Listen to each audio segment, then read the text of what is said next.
G'day guys, welcome to Road to the Big Time, a show all about athletes' pathways to becoming a professional. Today I'm chatting to a legend. Today I've got dual Magarey medalist and two-time premiership captain Zane Kirkwood. How are you, Zane? Good, thanks, mate. How are you? Good, thank you. Well, on the show we love to start chatting about pathways. Can you just give us a brief kind of outline on your pathway to where you are now?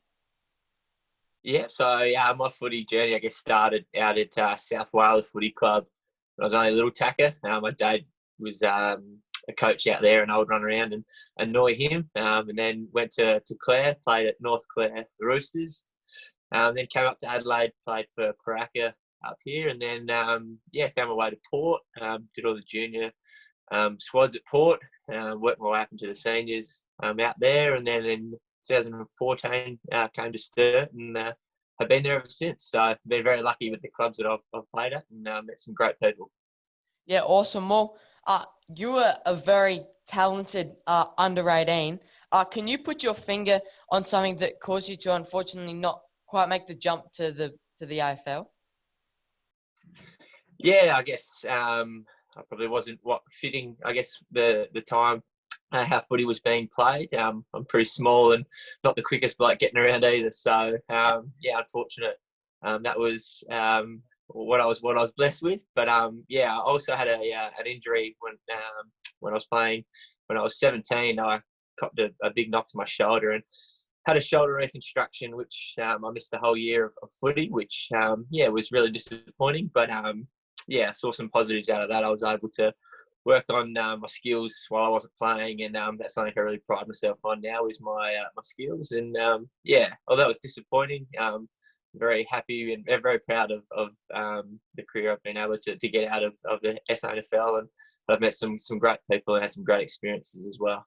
Yeah. Well, during that year, you mentioned you were injured quite a bit. Was it like tough on you mentally? Because like those last couple of years are important for your journey. Was that kind of hard on yourself?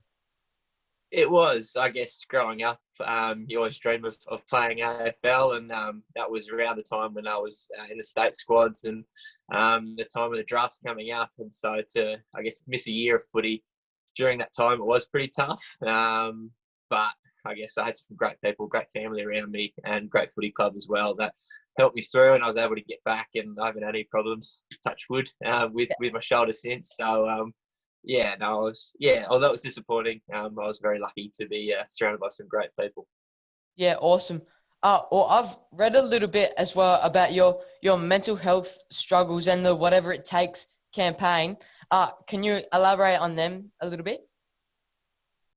Yeah, mate. I guess something that I've been pretty open with the past almost year now is my mental health and some of the struggles I've had with it. I was first told I had severe anxiety in primary school, so I was in year 6, which led to bouts of depression throughout my life. So I eventually spoke up and told the footy club last year what was going on for me, as I felt like it's something that I could share, and if I helped one person, that was the reason I wanted to do it. So I voiced up and organised a fundraiser to ride from Perth to Adelaide last year, which we were raising funds for Breakthrough, which is a mental health research foundation here in Adelaide. So they're researching the causes of why mental health's happening, and so it was a really cool experience, and something that I was really proud of. Just to help one person was all I wanted to do, and hopefully I have. But it's something, I guess it's so common in the world, especially in sports as well. We kind of shy away from how we're feeling, but it was a great experience, and something that I like I said before, hopefully one person took something out of and helped them along the way, sort of thing. So yeah, awesome. Well, I watched the video, and you told the reporter that sometimes you would get anxious like during your games. Did you have any kind of strategies to help calm your mind down?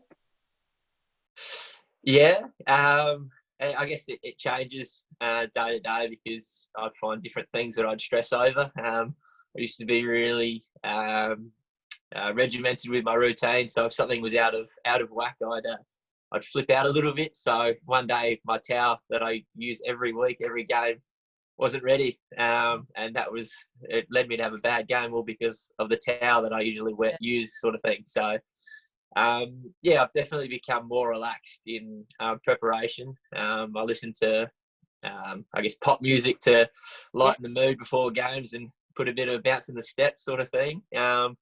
But yeah, I had some instances last year where I had, I guess they called panic attacks during games, which wasn't fun, and it was really embarrassing at the time because my teammates didn't know what was going on. So what I was doing to try and get through that was I'd come to the bench and wrap my head in the towel and just try and slow my head down, slow my thinking down, and just breathe. That was something that worked, but I was, again, surrounded by a great person in Nick Swingler, who's our head trainer out at Sturt. He wrapped his arms around me and calmed me down, and helped me get through that. And that was something that I took throughout the rest of the year.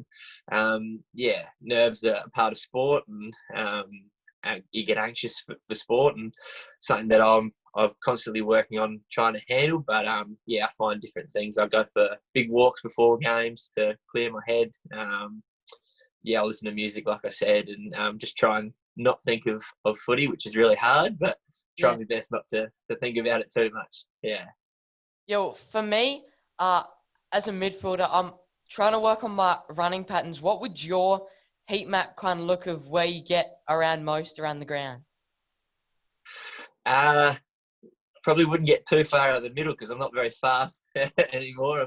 I'm struggling a bit in that spot. But I guess probably mid to half back. I like to go back first, try and help the defenders out. And I guess that's something that I've tried to work on over the last few years, is get forward a bit more and hit the scoreboard. I haven't succeeded in that. And I probably just plod around the middle at a pretty slow pace, trying to get a kick. That's probably me. Well, awesome, mate. It's been wicked chatting to you today. Thanks for coming on, and I hope you have a great season this year. Thanks, mate. Thank you for having me on. I really enjoyed it. This has been Road to the Big Time.